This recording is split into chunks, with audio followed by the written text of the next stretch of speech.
Arvind Kejriwal. His hearing in the Delhi High Court that's currently underway. Big claims by the CBI in the Delhi High Court. CBI says Kejriwal is part of a conspiracy in the liquor scam.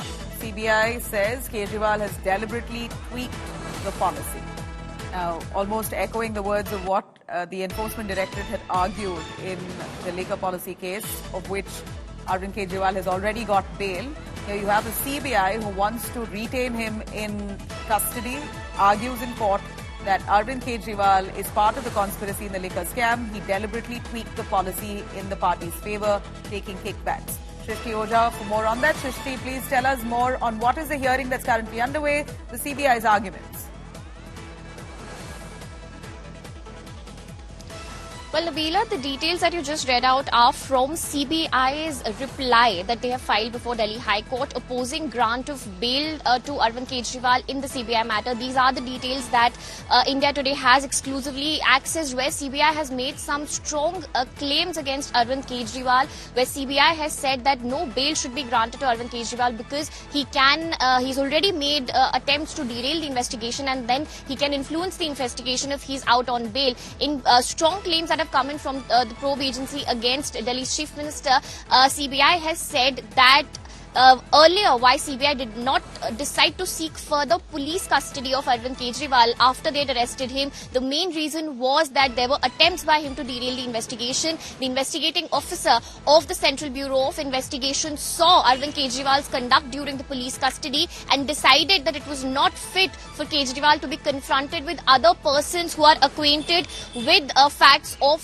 this particular case. According to CBI, Kejriwal is part of the entire conspiracy. All the major Delhi government decisions were taken by Kejriwal back then. Not just that, they've said that one of the major reasons why basically it was Kejriwal's influence which played a very important role in not getting the permission for inquiry which was required under the PC Act in Punjab. Not just that, they've also said that some of the decisions which were taken back then by Manish Sisodia, ex post facto approval of those decisions was granted by the cabinet later, which Arvind Kejriwal headed.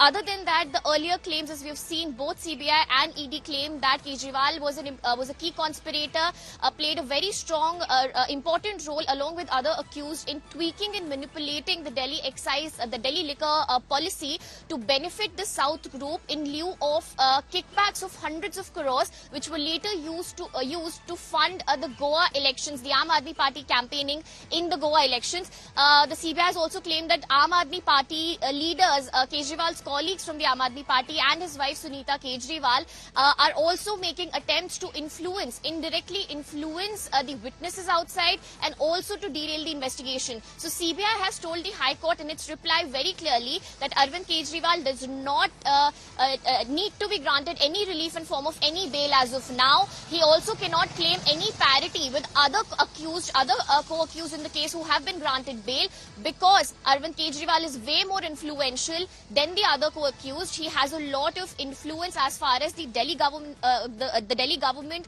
the officials and the bureaucrats are concerned, which is why he should not be let out on any bail. The hearing before the Delhi High Court is undergoing as we speak, where the court is considering two pleas. Firstly, Kejriwal's plea challenging his arrest by CBI, and secondly, Kejriwal's plea seeking bail in the CBI matter related to the Delhi liquor policy. The CBI counsel is yet to argue before the Delhi High Court, but these were some of the strong claims which the probe agency has made in its reply before the court. Back to you.